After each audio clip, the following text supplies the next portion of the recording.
kõik kaebasid üksteise peale, eks ole, ja Eesti rahvas on üksteist üles. Eesti rahvas on nii palju rüüstatud, et sellepärast ma leian, et press siis selline ilming nagu täismaade plugi on mulle kasulik. Sellepärast, et veidikene sellist intellektuaalset tähendab mürki sisse puistada on väga kasulik, sest mürk väiksest annuses on kasulik alati. Ja kuna ma ütlesin, kõik lehed on näiteks üht ja sama juttu kirjutada, siis minu meelest juba sellepärast tasub lugeda tähendab kohvikut, et kohvik räägib teist juttu.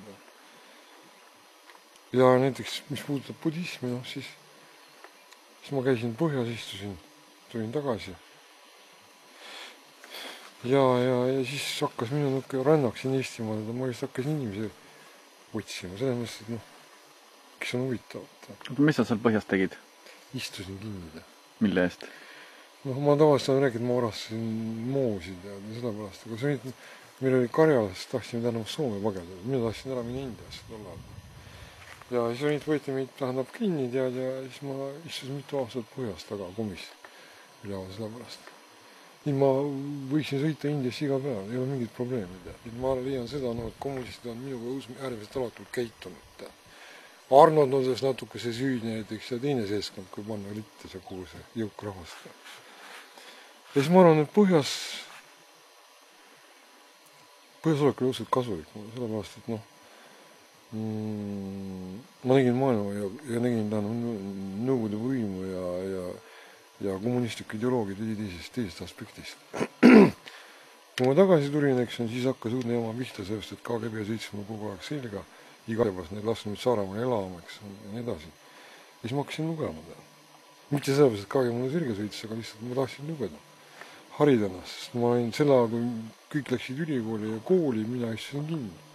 See oligi see vahe. Ja siis ma hakkasin lugema sellest ajast sai minus, tekkis minus sõltuvus, ma ütleks, informatsiooni järgi. Ja kuna budism oli niivõrd vahvaks, ma arvasin budismi praktiliselt, kui nii saab üldse öelda, sellepärast, et esimene selline raamat, mis oli kohutanud mees, Radha Krishna India filosoofia kaheköiteline ja see sulus mind täiesti budismi ja sealt edasi läkski. Siis ma käisin hiljem ülikoolis, püüdsin Mällega sõbrustada, et saada kirjandust ja kuulata siis Mälli juttuda. Mälli ütles ei, tema tegeleb ainult teadusega, tema budismiga tegeleda. Ja siis hakkasin ma ise tegelema. Lõpuks ma läksin siis käisin Burjatias kloostrist, kus ma puutusin kokku siis vanade laamadega, kes olid äärmiselt suurepärased inimesed. Minu õpetaja Munko laama, temast sai hiljem tähendab Nõukogude Liidu või Venemaa, kogu Venemaa pealaama, äärmiselt tark, äärmiselt vahva kodanik, kes oli kinni istunud ka muuseas oma budismi pärast. Ja ma ei ole ainult põhimõtteliselt mehi tähendab kui noid vanu budist Burjatis. Ja siis ma sain aru, et on olemas vaimsus, on olemas mehed, kes hoiavad kiivalt sellest kinni, mis neil on. Ja näiteks ma olen kuulnud Mälli jutt, et vanad laamad olid juhmid ja lollid ja pahad ja KGB agendid ja koputajad. Ma ei saaks seda nende kohta öelda. Ja miks minust sai budist? Mulle meeldis budism. See on täpselt nagu Rikkurile meeldib raha, mis ta tundub, et õudselt kasulik on. Ja samuti minu jaoks ma leidsin, budism on kasulik sellest, et budism on psühholoogia. Meil näiteks räägib humanistlikest baastekstist, idee on väga ilus ja kõik see, aga ta ei maini kordagi seda, et budism on psühholoogia. Minu meelest juba sellepärast on ta kasulik, et aitab inimesel ennast arendada, ennast mõista, aitab inimesel tähendab välja selgitada inimese ja maailma vahelist suhet. Ja näiteks ma olen seda tänu budismile on minu mõtlemine arenenud ikka kõvasti. Juba segi neist, et omal ajal see järjest peedestud, ma olen puht budismi ja budistliku mõtlemise ja budistliku sellise intellektuaalse kasvatuse tulemust. Ja minu meelest peaks õpetama Eesti koolidest budismi tähendab, budistliku psühholoogia ja budistliku kosmoloogia, selles mõttes mitte nii, et ütleme, et kosmos ongi selline, aga lihtsalt, et kuidas budistid mõistsid ja miks nad seda maailma niiviisi mõistsid ja käsitlesid. Minu meelest üks täiesti oleks täitsa vajalik. Olgu, et kristlased püüavad praegu näiteks Kristust kooli suruda sisse. Minu meelest peaks just igas koolis olema Buda kuju, nagu vanasti oli Lenini kuju oli. Nurgas on selline Buda kuju või siis, kus venakest ennast välja elavad. vähe sellest, noh, siis kui ma käisin Aasias, olin Himaalajas, ma olin aastad ja siis ma puutusin budistidega kokku ja seal oli igasuguseid buddiste. Diapasoon oli kohutavalt lai. Alates petis budistideks, kes mulle kohutavalt meeldisid, sest nad tegid see nii osavalt, petsid raha välja. Kuni siis aga selliste tõeliste vaimuhiiglasteni. Ja no, mulle meeldib see, et idas on lubatud kõigil elada, kõigil tegutseda. Kristus on just see, noh, Kristus püüab nagu peale suruda mingit konkreetset ühte sellist, noh, elumalli. Aga budismis on, ida on vaadake, kui suur on. India neist 1,3 miljardit, hinduism, budism äärmiselt vähe, Tiibet pisikene, maakene, eks on, mis nüüd ühesõnaga vaelvas siis rappub siis Hiina kommunismi ikke all, kusjuures noh, Lhasa on kõik ära lõhutud, eks on, ehitatud ümber, tead.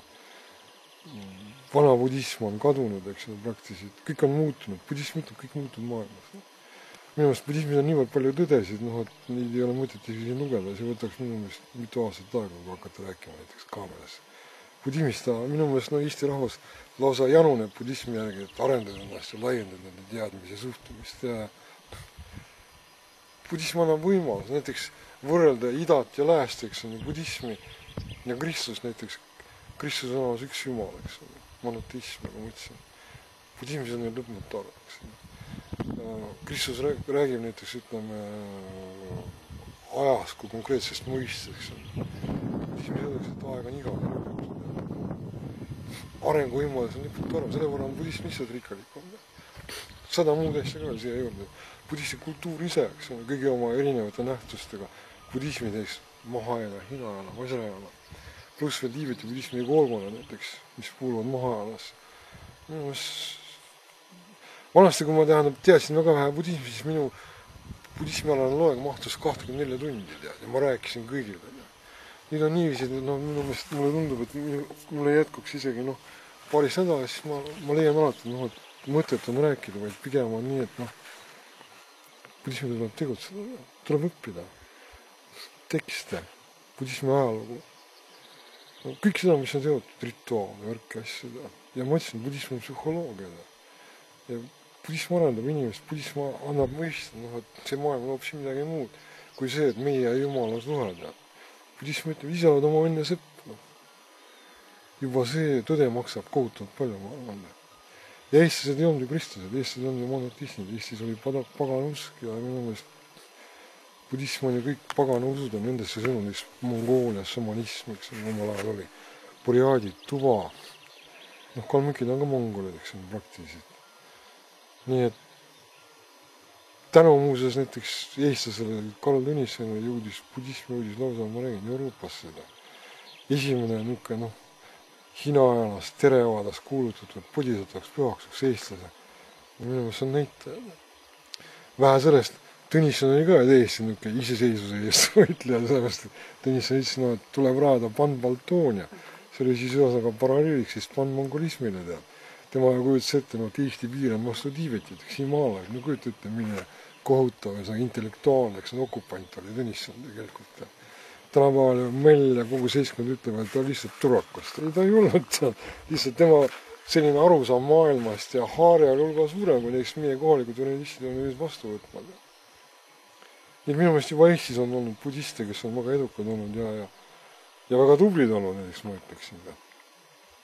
Lustig näiteks. Saksik perekond, eks on ju, saksa juurtega Narvas sündinud ja kasvanud ja hiljem siis Birmas Rangunis surnud, kes oli siis Tõnissoni järglane, no minu meelest see on näitaja. Olgu nende teod ja mingisugused reaktsioonid poliitilist ka võivad tunduda meil imelikud, eks on, aga nad vähemalt tegid midagi. Ja noh, nad on tõesti omapärased isiksused igal nimel. Ja minu meelest on nii, et budism toodab isiksused. See on põhiasi, sest et Kristus toodab massi inimest. See ongi nende suur vahel. Aga budism toodab isiksust. Isiksuse keskset tähendab olendit, kes on võimeline maailma muutma. Minu meelest juba sellest tasub budismiga tegeleda. Elagu budism. Pane kinni.